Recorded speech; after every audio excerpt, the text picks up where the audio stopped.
Bom dia, boa tarde ou boa noite. Não sei que horas você vai estar assistindo esse vídeo, mas enfim. Bom, galera, hoje a gente vai tratar de um pensador chamado Spinoza, mas é preciso fazer algumas ponderações antes. A primeira delas é que a gente está dentro do capítulo sobre racionalismo e empirismo. E como a gente já explicou um pouco sobre o que é racionalismo, e estudamos como primeiro pensador racionalista René Descartes, hoje iremos estudar Spinoza. Então, vamos para um pouco mais sobre Spinoza. Bom, Spinoza vai aparecer, é uma ressalva que eu gostaria de fazer, vai aparecer, melhor dizendo, em algumas traduções como Spinoza com Z e em outras traduções como Spinoza com S.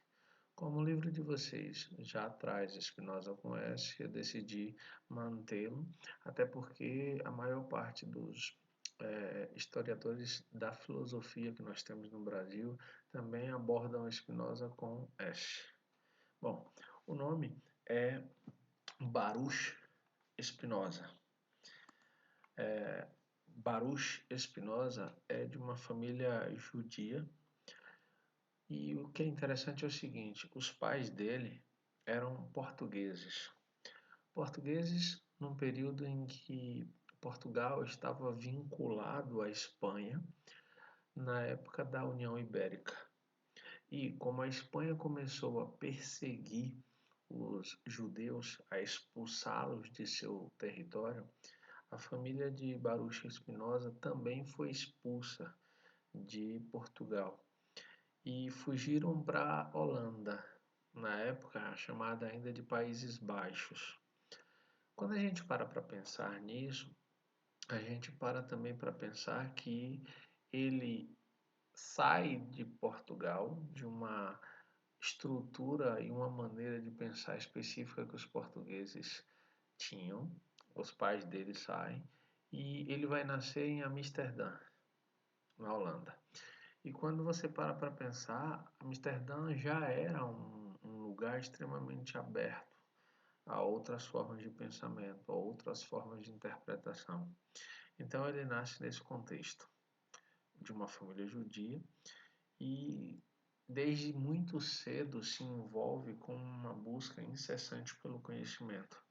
E essa busca incessante pelo conhecimento, num primeiro momento, faz com que ele mergulhe no que a gente já estudou, que é a escolástica medieval, que tem como principal expoente o filósofo Tomás de Aquino. Então, Spinoza mergulha nesse estudo, começa a aprofundar todos esses estudos e começa a lançar alguns questionamentos acerca do porquê as coisas são como são. Dentro dessa lógica, ele também conheceu os escritos sagrados dos judeus e a Cabala, e foi um leitor atento da obra de René Descartes. O que é que eu preciso que vocês prestem atenção? Olha só, ele estuda a filosofia medieval, ou seja, um pensamento que veio antes do pensamento que ele estava desenvolvendo. Ele estuda as escrituras sagradas do povo judeu. Ele estuda a Cabala. E eu preciso que vocês percebam isso de forma objetiva. Ele começa a fazer uma leitura muito atenta e crítica ao pensamento racionalista de René Descartes. Pausa. Primeiro eu preciso que vocês entendam que Baruch Spinoza produziu conhecimento na área da epistemologia, ou seja, na teoria do conhecimento, mas também produziu conhecimento na área da política ou da teoria política, como vocês preferirem. O que é interessante é que quando ele está pensando a teoria do conhecimento, essa teoria do conhecimento ele vai partir da obra de René Descartes. Mas quando ele estiver pensando teoria política, ele vai partir da obra de Thomas Hobbes.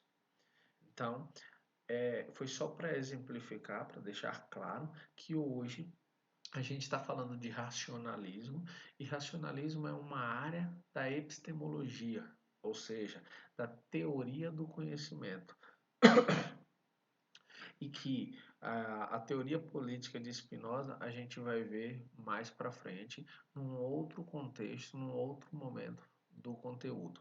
Então, o que a gente está estudando agora é teoria do conhecimento. E ele bebeu muito da teoria do conhecimento de René Descartes. Então, é preciso perceber que, como René Descartes propôs a construção de um método seguro para se alcançar a verdade, Spinoza vai pegar alguns elementos do pensamento da teoria do conhecimento de Descartes para desenvolver e para, inclusive, aprofundar algumas questões que Descartes não resolveu, que Descartes deixou, de certa forma, em aberto. Ok? Então, eu vou avançar para o outro tópico do slide para que a gente siga uma linha de raciocínio. Bom, as principais obras do Spinoza são o Tratado Político, o Tratado Teológico Político, o Tratado da Correlação do Intelecto, princípio da filosofia de Descartes, e a Ética demonstrada à maneira dos geômetras. Bom, quando eu olho para o Tratado Teológico Político, é nessa obra do Tratado Teológico Político que Baruch Spinoza vai começar a criar para si mesmo, de certa forma, os principais problemas que ele teve com a fé do povo judeu, com o judaísmo. Por quê? Porque Spinoza vai defender nessa obra a ideia de que Estado precisa estar numa situação, numa estrutura, e a religião, a fé precisam estar na outra, ou seja, Estado e fé separados. E naquele contexto a gente não tem isso. Fé e Estado se confundem o tempo todo. Então ele parte do princípio de que o Estado só vai funcionar de forma eficiente se ele não sofrer a influência, as manifestações, as superstições, as opressões da fé. Então aí ele já começa a lançar uma linha de questionamento que não agrada aos seus contemporâneos, que já não o tornam bem-quisto, ou seja, querido dentre os seus. E aí ele segue. Na obra Ética demonstrada à maneira dos geômetras, o que é essa ética demonstrada à maneira dos geômetras? É preciso que vocês entendam um ponto que é crucial. Lembra de quando a gente estava discutindo a Revolução Científica e todas as colaborações que aqueles homens, Copérnico, Giordano Bruno, Galileu Galilei, deram para que a gente construísse uma outra perspectiva da realidade? O que é que aqueles homens, o que é que aqueles pensadores estavam nos propondo? Eles estavam nos propondo, de certa forma, uma maneira de pensar a realidade a partir de elementos que fossem possíveis de serem verificados, possíveis de serem provados. E qual é a área de conhecimento que, de certa forma, vai dar sustentáculo, vai dar alicerce para essa busca? Busquem aí na memória de vocês. A matemática. Não à toa que Galileu vai dizer que o universo se explica em linguagem matemática. Não à toa que René Descartes vai usar a matemática como a pedra fundamental do método cartesiano, da dúvida metódica. E Baruch Spinoza não vai ficar distante dessa realidade. Então, olha que coisa interessante. Ele vai escrever um livro sobre ética, mas esse livro é escrito todo em expressões matemáticas ou matemático-geométricas. Então, ele vai naturalmente usar da matemática. Olha só, a obra foi toda escrita em forma matemático-geométrico e é considerada um dos maiores exemplos do racionalismo de que se tem notícias. Por que é considerado um dos maiores exemplos do racionalismo? Porque vai fazer uso exatamente dessa capacidade que a razão tem de formular explicações verificáveis. Ok? Bom, se forem surgindo algumas dúvidas, faz uma pausa no vídeo, escreve aqui nos comentários, que aí eu volto e sano isso, tiro essas dúvidas na medida em que a gente for avançando. Bom, a história de Spinoza com a religião judaica foi conturbada. O filósofo elaborou um pensamento heterodoxo, ou seja, diferente, completamente divergente do que até aquele momento o judaísmo pregava. Theo, por exemplo, que pensamento heterodoxo é esse? A ideia, por exemplo, de que Deus não está fora do mundo, como o judaísmo pregava, como o nosso catolicismo prega, que Deus criou o mundo e está fora desse mundo. Ele contestava essa lógica, ele contestava esse tipo de pensamento. E aí, em função disso, ele foi excomungado, ele foi expulso da sua estrutura religiosa e foi obrigado a viver em outro espaço. O que é interessante de se pensar nessa estrutura é que ele não foi simplesmente expulso da igreja, ele foi expulso de sua sinagoga, ou seja, seus templos de oração, mas ele foi expulso principalmente da sua comunidade. Foi tão rigorosa essa excomunhão de Spinoza que ele foi proibido, ou melhor, as pessoas da comunidade foram proibidas de se relacionar com Spinoza, de falar com Spinoza, de ler as obras de Spinoza. Imagina, Spinoza, por conta da sua linha de raciocínio, por conta do seu pensamento, ele foi excluído da sociedade da qual ele fazia parte. E até as pessoas que quisessem conviver com ele não poderiam, porque se o fizessem, também seriam excomungadas, também seriam amaldiçoadas. Daí porque a vida dele começa a virar um caos, a vida dele começa a se tornar um problema gigantesco. Avancemos no slide. Lembrando, galera, que se vocês tiverem alguma dúvida, é só deixar aqui nos comentários que eu tiro. Bom, quando ele foi excomungado, a congregação judaica emitiu um texto, e esse texto é chamado de edito.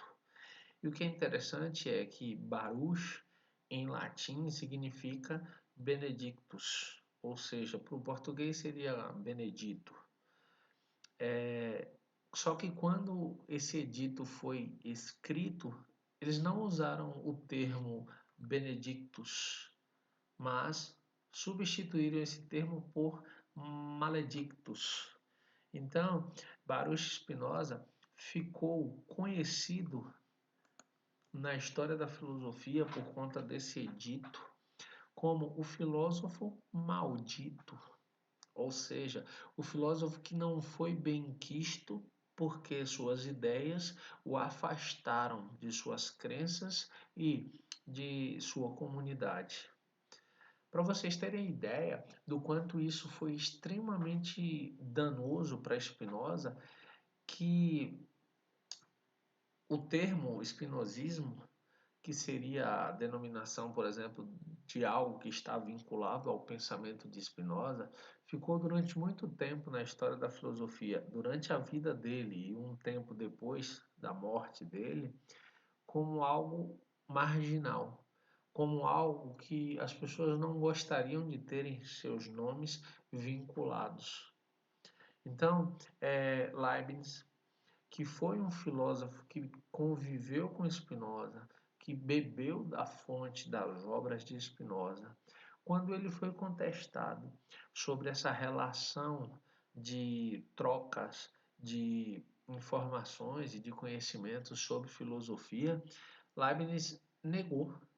Leibniz disse que encontrou com Spinoza exclusivamente por acaso, para conversas cotidianas que não envolviam debates filosóficos ou questões maiores. Não, pelo contrário, que eles se encontravam basicamente para um bate-papo, porque o Spinoza era, sem sombra de dúvida, um cara que contava histórias interessantes. E daí, em função dessas histórias, é que Leibniz teve o interesse de se aproximar. Quando na verdade a gente sabe, e vocês vão ver na sequência do conteúdo, o próximo pensador a estudarmos é Leibniz, que ele bebeu muito do conhecimento de Spinoza. Mas quando foi acuado, dado o contexto em que Spinoza tinha se colocado, Leibniz negou. Leibniz disse que não houve influência ou não houve troca de informações nesse aspecto, ou seja, dentro da ideia de filosofia. Dúvidas, questionamentos ou indagações? Se não, vamos adiante. No Brasil, uma das maiores estudiosas da obra de Baruch Spinoza é a filósofa brasileira, a historiadora da filosofia no Brasil, professora aposentada da USP e a autora de inúmeros livros importantíssimos sobre filosofia no Brasil, Malena Chauí. Olha o que Malena Chauí escreveu sobre Spinoza. É o radicalismo da razão livre e da alegria de pensar sem submissão a qualquer poder constituído, seja este religioso, moral ou teórico. E a decisão de afastar tudo quanto nos cause medo e tristeza, que torna Spinoza perigoso e odiado para uns, mas também amado para outros. Ou seja, Spinoza foi extremamente radical em sua capacidade de pensar, em sua capacidade de externar, através desse pensamento, o máximo da liberdade. Teve, óbvio, uma vida dura, penosa, excluída, em função do que pensou e pelo simples fato de pensar diferente. Mas para Spinoza, quando eu aceito a condição de ser oprimido, quando eu aceito a condição de ser obrigado a ter medo, eu diminuo a minha vontade de potência. Eu diminuo a minha capacidade de ter potência para fazer qualquer coisa. É como se eu diminuísse minha própria força essencial. E diminuindo essa força essencial, qual o sentido de viver? Qual o sentido de pensar? Não, eu preciso pensar abraçado com essa vontade de transbordar, de ir além, de ser feliz. E se alguma coisa me oprime ou me impede, não faz sentido me submeter a isso. E foi exatamente por pensar dentro dessa lógica, por desconsiderar de certa forma esses rigores, que Spinoza pagou um alto preço na história da filosofia. Vamos ao tópico seguinte. Bom, o conhecimento imaginativo.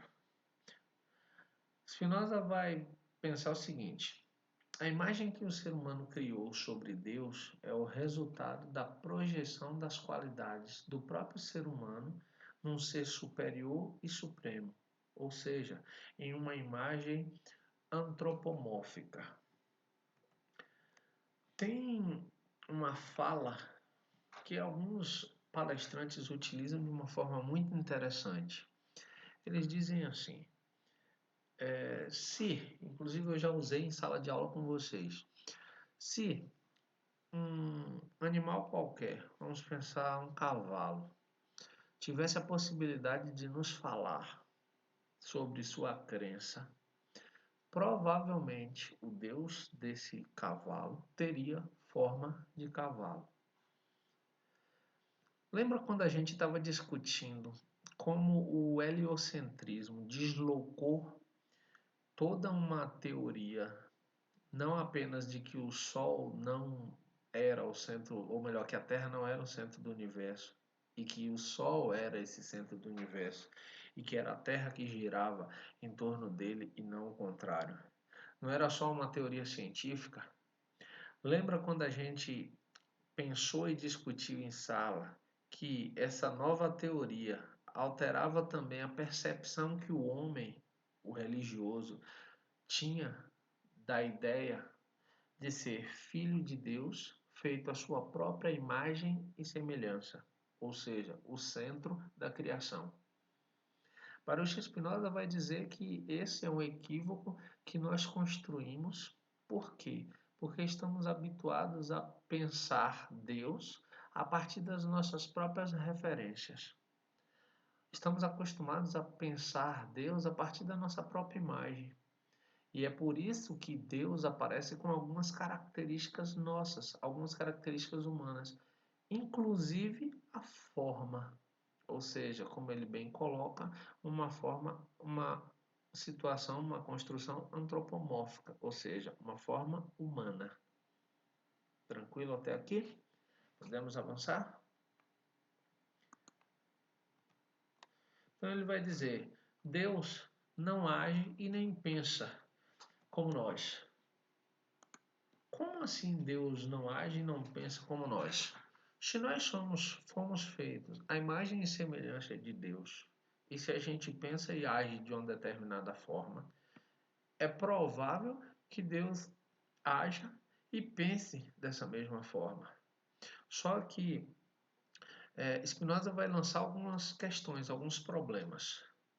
Primeiro, ele vai colocar em xeque a ideia de que a gente acha que a gente é livre para fazer o que quer. Olha o que é que ele está dizendo. A gente acha que nós somos livres para fazer o que quisermos. De onde é que ele está tirando isso? Lembrem aí, conceito de livre-arbítrio, proposto por quem? Por Santo Agostinho. Só que ele vai dizer que Deus não precisa prestar contas a ninguém. E que a melhor forma de Deus manifestar essa liberdade que ele tem de não precisar prestar contas a ninguém é realizar sua plena natureza, ou seja, ser Deus. Então, Deus não vai, de maneira nenhuma, precisar nem agir, nem pensar como a gente. Ele vai apenas se realizar enquanto Deus, fazendo tudo o que ele já faz, criando, produzindo, realizando a própria realidade. E não pensando, por exemplo, sei lá, eu preciso fazer um curso de inglês porque o mercado de trabalho vai se abrir de uma forma mais ampla quando eu tiver um curso de inglês. Não, não funciona dentro dessa lógica. Deus não está condicionado a essas necessidades que nós, enquanto humanos, criamos. Sigamos para o próximo tópico. É incorreta a imagem de que Deus criou o mundo a partir do nada e que, portanto, não estaria integrado ao mundo, mas separado dele. Percebam uma coisa, e aí vocês podem vincular, óbvio, tanto a ideia de judaísmo quanto a ideia de cristianismo, já que de certa forma são religiões que surgem e bebem das mesmas referências, inclusive geográficas. São religiões que nasceram ali muito próximas. Por falar nisso, eu acho que eu comentei sobre esse livro, que eu disse que ia comprar em breve, comprei e pretendo começar a leitura em breve, que é exatamente um texto um pouco mais didático, um pouco mais tranquilo, sobre as principais religiões do mundo. É, percebam quando vocês param para ler. Eu vou usar essa referência para ficar mais clara a compreensão. Quando a gente vai para a Bíblia, a nossa Bíblia, a Bíblia do cristianismo, está lá que Deus é onisciente, onipotente e onipresente. Está lá também que ele criou o mundo e que ele está fora do mundo, vendo, sabendo e tomando consciência de tudo o que vai acontecer.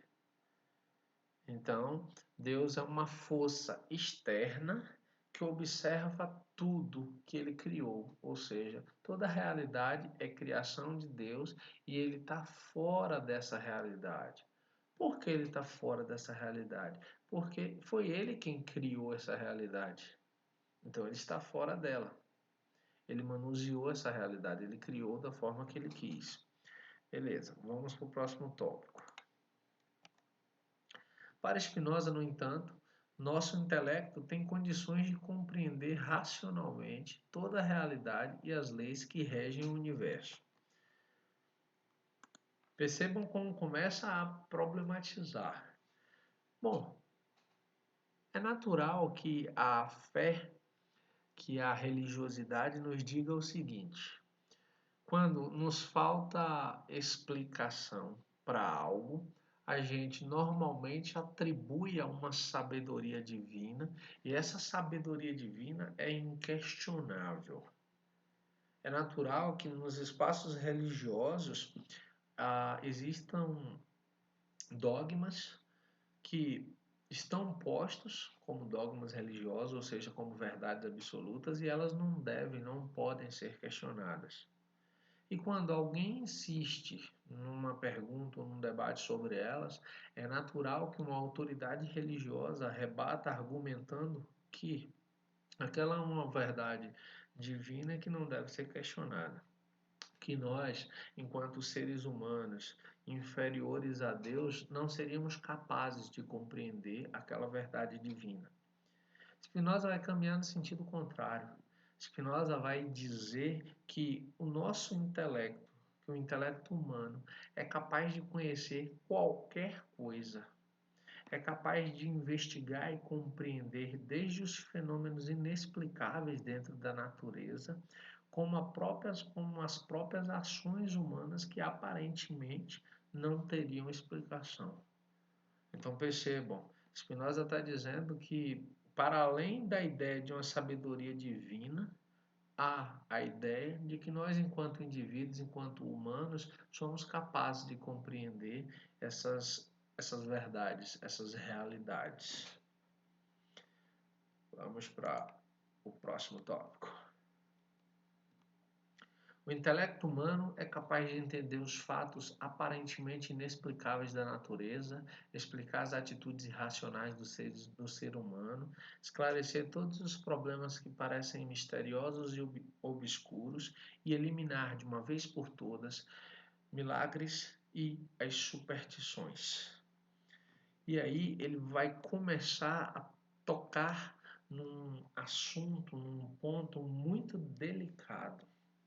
Por quê? Porque no momento em que ele diz que nós, enquanto seres humanos, que a religião nos diz que somos pequenos em relação a Deus, e quando ele começa a dizer que não, nós somos capazes de compreender tudo isso, ele começa também a dizer que existe o livro de vocês chama de elite sacerdotal, elite religiosa, que pegou uma ideia equivocada de Deus e percebeu que essa ideia equivocada de Deus superpoderoso, vingativo, que fiscalizava todo mundo e que estava ali punindo quem caminhasse por uma certa trilha diferente da que foi traçada, da que deveria ser seguida,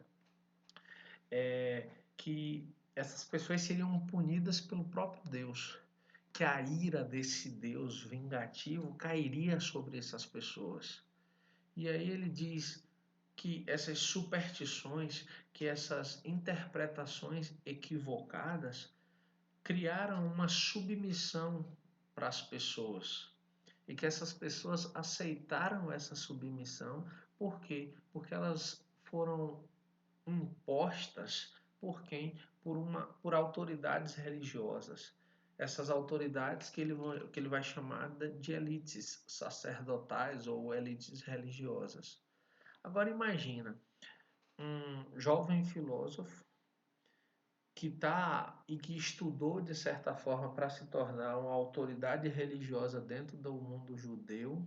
Ele estudou e, pelo andar da carruagem, provavelmente seria um rabino, e muda drasticamente a sua perspectiva sobre a realidade e começa a investigar outras coisas, inclusive coisas contrárias ao que a religião dele pregava, ao que o modelo de pensar tradicional daquela religião pregava. Então, percebam que ele foi de uma liberdade, de uma ousadia muito à frente do seu tempo. Vamos para o próximo tópico. E aí ele propõe dois caminhos contra a dominação e a opressão.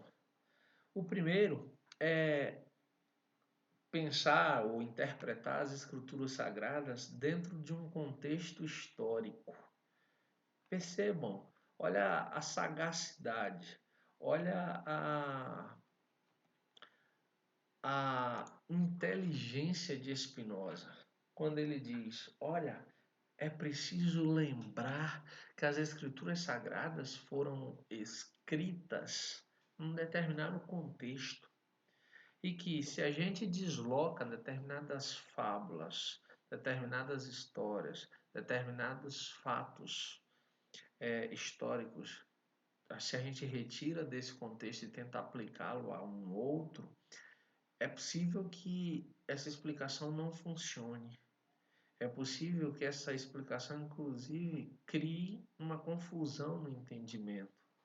Então, ele julgava que o melhor caminho seria interpretar as escrituras sagradas, levando em consideração o contexto histórico em que elas foram produzidas. E o segundo ponto era que a gente precisava valorizar um conhecimento que fosse construído em cima de uma verdade, ou em cima pelo menos de alicerces verdadeiros, e não em cima da imaginação ou de especulações sem sentido. Então percebo, ele apresentou duas possibilidades. Uma é entender que as escrituras têm um contexto histórico, e duas, não se permitir ser iludido por imaginações, mas antes buscar o conhecimento da verdade, ok? Lembrando, se houver dúvidas, deixe nos comentários que a gente vai respondendo. Vamos adiante. Conhecimento verdadeiro. Vamos lá. As interpretações que as religiões oferecem sobre Deus e o universo são frutos da imaginação e não do conhecimento verdadeiro. Por que ele está afirmando isso? Porque, para ele, o conhecimento verdadeiro é possível na medida em que a gente investiga as causas desse conhecimento. Abre um parêntese aqui para a gente pensar. Lembrem-se que até a Idade Média o conhecimento estava baseado na tradição, ou seja, na tradição de que a gente acreditava que ele emanava da fé, ou seja, que ele vinha da manifestação divina, e também na autoridade de quem socializava esse conhecimento. Então, por exemplo, o Santo Agostinho foi uma grande autoridade dentro da história da filosofia medieval. Logo, o conhecimento proposto por Agostinho, por si só, já se tornava válido em grande medida pelo grande prestígio social que Agostinho gozava. E aí ele vai dizer: não, eu não posso apenas me apegar a essa lógica. Eu preciso, para alcançar um conhecimento verdadeiro, identificar as causas desse conhecimento. E quando eu vou às causas desse conhecimento, eu automaticamente já evito o poder de ilusão que teriam as imaginações. Por quê? Porque uma causa gera o quê? Um efeito. Então eu tenho automaticamente que, se eu quero alcançar uma determinada verdade, uma verdade segura, alicerçada, e eu identifico o que causou aquela verdade, ou seja, a causa dela, eu tenho mais segurança sobre aquele conhecimento que eu estou adquirindo. E aí eu posso tranquilamente caminhar por aquela linha de raciocínio. Enquanto que se eu só imagino sobre esse conhecimento, eu não tenho tanta segurança. Por quê? Porque eu estou no âmbito da imaginação. Vamos para o próximo tópico. Eu vou ler o tópico que eu acabei de explicar para vocês. Conhecimento verdadeiro deve investigar a causa que determina um ser ou um evento e não se contentar com as noções incompletas que a imaginação oferece. Por quê? Porque para ele, quando conhecemos a causa, ou melhor, a coisa por suas causas, conhecemos a essência dessa coisa, o que de fato ela é, ou seja, sua natureza. Então, dentro dessa lógica, o que ele está dizendo? Se eu preciso conhecer algo que me ofereça uma possibilidade de verdade, eu preciso identificar a origem disso. E onde é que está essa origem? Na causa. Logo, para Spinoza, Deus age em liberdade, pois não é obrigado a agir de acordo com a vontade de outros seres. Sua ação decorre de sua própria natureza. Então, lembra quando eu estava dizendo que Deus não precisa dar satisfação a ninguém?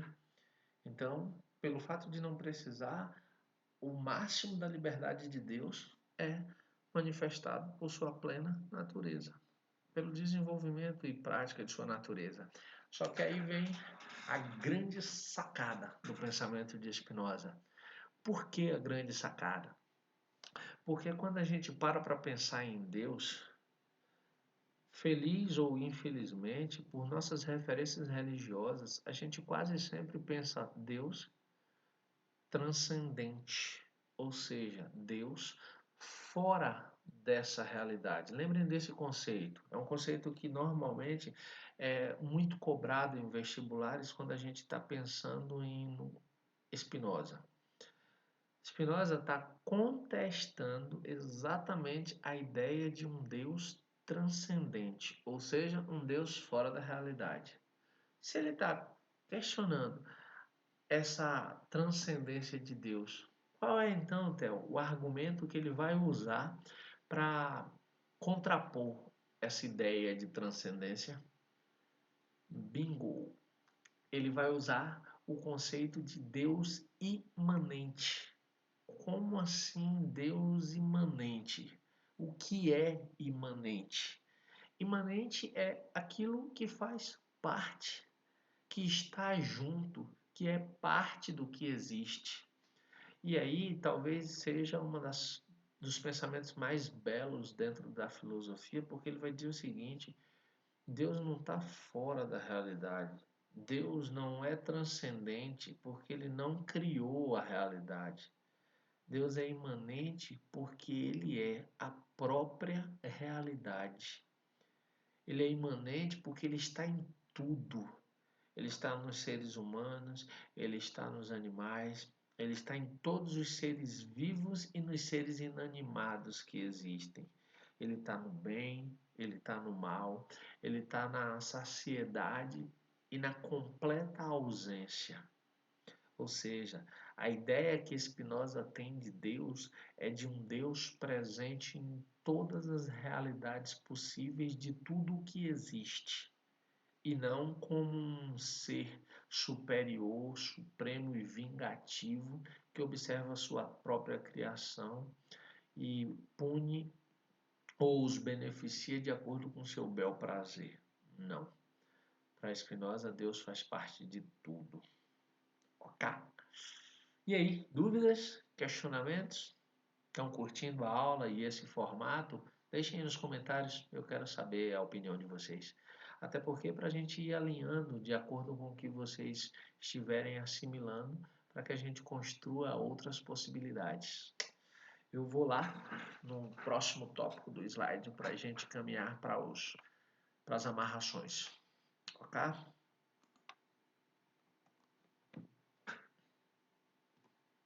Bom, e aí a gente chega na ideia da unicidade substancial. Eu primeiro vou cobrar de vocês uma lembrança recente. Que lembrança é essa? Lembra quando a gente estava discutindo René Descartes? Lembra que René Descartes disse que nós somos pensamento e extensão, e que o pensamento representa a alma e a extensão representa o corpo. Ou seja, pensamento e extensão, corpo e alma, são o que nos forma enquanto ser, o que nos torna humanos. Só que num dado momento do pensamento de Descartes, Descartes encontra uma dificuldade. Que dificuldade era essa? Lembra aí? Caramba, gente, vocês já esqueceram? A comunicação entre esse corpo e essa alma. E lembrem que num dado momento ele usou o argumento de que essa conexão se dava pela glândula pineal. Mas logo em seguida ele avança nessa reflexão e diz que não, que Deus seria o responsável por essa conexão, por essa ligação, por essa comunicação. Só que ele coloca como se Deus tivesse dado para a gente essa possibilidade de sermos corpo e pensamento, como se fosse uma coisa fora de Deus. Quando a gente para ver, Spinoza vai caminhar num sentido além. Spinoza vai propor que, na verdade, não existem essas duas substâncias que René Descartes está colocando, de pensamento e extensão, ou seja, corpo e alma. Que existe uma única substância e que essa substância é Deus. E aí, olha que coisa interessante. Ele vai dizer: substância é apenas o que é causa de si, que depende apenas de si para existir e não de alguma outra coisa. Quem criou Deus? De quem Deus depende para existir? Se nós não existíssemos, Deus ainda assim continuaria sendo Deus. Se Deus decidisse não criar tudo o que existe e não fazer parte de tudo que existe como fruto dessa criação, ainda assim, ele é uma causa em si. Ele não precisa de uma interferência externa. Ele é e ponto. Então, Spinoza vai defender que Deus é a única substância que existe. Aí vocês devem estar se perguntando assim, Theo, mas e quanto ao corpo e à alma, defendido por René Descartes? Aí o pensamento de Spinoza vai apontar nesse sentido. O pensamento, lembrem, a alma e a extensão, o corpo, são os únicos atributos de Deus que o ser humano é capaz de perceber. Percebam, o pensamento e a extensão são os únicos atributos de Deus que nós somos capazes de entender. Aí provavelmente você deve estar dizendo, peraí, Theo, eu buguei. Eu não entendi isso que você acabou de dizer. Você começou dizendo que pensamento e extensão eram características nossas. E agora você está dizendo que não, que elas são de Deus.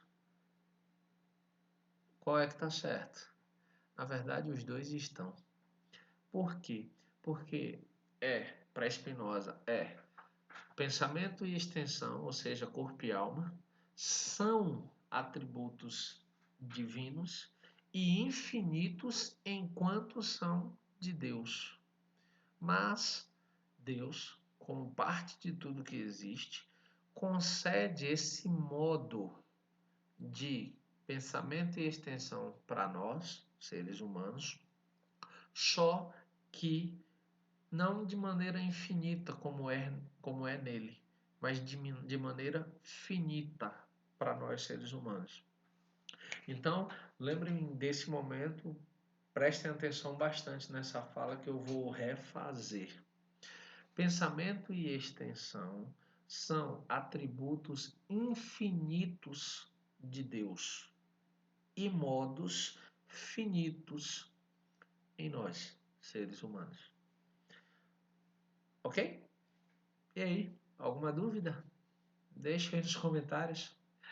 Eu vou lê-los e vou respondê-los assim que eles forem chegando. E aí, tem mais alguma curiosidade? Se tiver, vale muito a pena dar uma pesquisada. Junto com essa aula lá no Google Sala de Aula, eu vou disponibilizar para vocês também um vídeo bem interessante sobre uma fala de Clóvis de Barros Filho, professor aposentado da USP, que ele faz sobre Baruch Spinoza.